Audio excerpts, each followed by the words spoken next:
आपण पाहत आहात शिवभीमक्रांती महाराष्ट्र न्यूज चॅनल।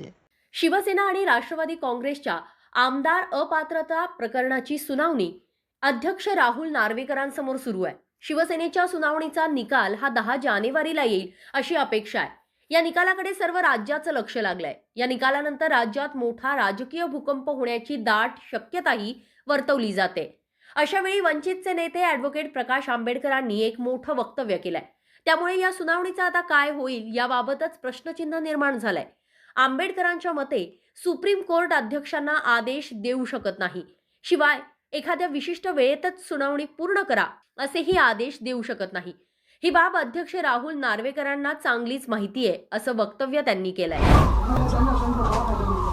त्याच्यामुळे त्यांचे डायरेक्शन जे आहेत त्या संविधानिक नाही आणि राहुल नार्वेकरने त्या मान्य केलं नाही तर राहुल नार्वेकरच्या विरोधात सुप्रीम कोर्ट काहीही करू शकत नाही।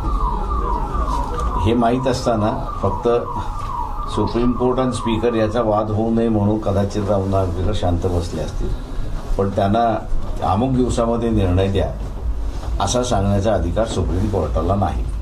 नार्वेकरांची नेमकी काय अडचण आहे, काय राजकीय आता त्यांनी त्याला तुम्ही कसं विचारलं, बघताय? मला त्याने वकीलपत्र दिलं, वाचलं, मी तुम्हाला सांगेन की काय त्यांची अडचण आहे। पॉलिटिकल अँगल काय वाटतं तुम्हाला? असे पॉलिटिकल अँगल आणि लिगल ऍक्शन दोन्ही एकच असतात। त्यांनी कागदपत्र आणि मला वकीलपत्र दिलं तर त्यांची बाजू मी मांडतो। प्रकाश आंबेडकरांच्या या वक्तव्यामुळे 10 जानेवारीला शिवसेनेच्या आमदार अपात्रता प्रकरणात निकाल येणार की नाही याबाबत आता सस्पेन्स वाढलाय। एकीकडे राज्यात राजकीय भूकंप होईल याची चर्चा सुरू आहे, तसे संकेतही राजकीय नेत्यांनी आपल्या वक्तव्यातनं दिलेत। अशा वेळी आमदार अपात्रता प्रकरणाचा निकाल काय लागणार याबाबत सर्वांनाच उत्सुकता लागली आहे। पण जर निकाल लांबला तर काय असाही प्रश्न आता उपस्थित होतोय। त्यामुळे सुप्रीम कोर्टानं दिलेली डेडलाईन नार्वेकर पाळतात की नाही हेही पाहावं लागणार आहे।